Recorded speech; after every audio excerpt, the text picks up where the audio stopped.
Hey everybody, Renee here from O'Reilly Auto Parts to show you how to remove and replace the cabin air filter in a 2006 Toyota Camry. Procedures will be similar for most Camry models from 2006 to 2011, but be sure to know the specifics for your vehicle before getting started. Once you've got your supplies together, here's what you'll do. Open your front passenger side door and the glove box. Empty any contents from the glove box. Disengage the damper on the right side of the glove box by removing the Phillips screw securing it to the post.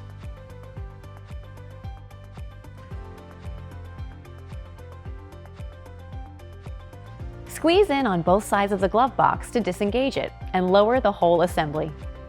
Now you should be able to see the cabin air filter cover.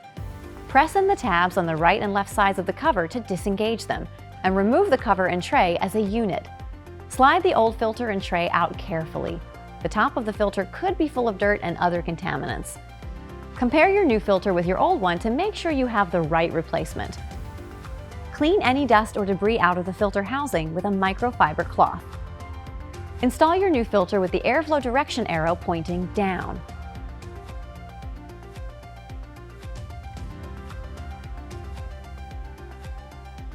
Reinstall the filter cover by snapping the tabs into place on both sides. Lift up the glove box, making sure its hinges are clipped into place at the back, and push in on both sides of the box to re-engage the tabs to hold it in place. Reattach the damper on the right side and reinstall the Phillips screw to secure it. Replace any of the items that you took out of the glove compartment and close it. Shut the passenger door. And that's it! You'll find everything you need for this and other jobs at your local O'Reilly Auto Parts store or O'ReillyAuto.com. If you're not completely comfortable doing this yourself, we'd be happy to recommend a professional technician in your area. And be sure to subscribe so you see all of our new video content. We'll see you again soon.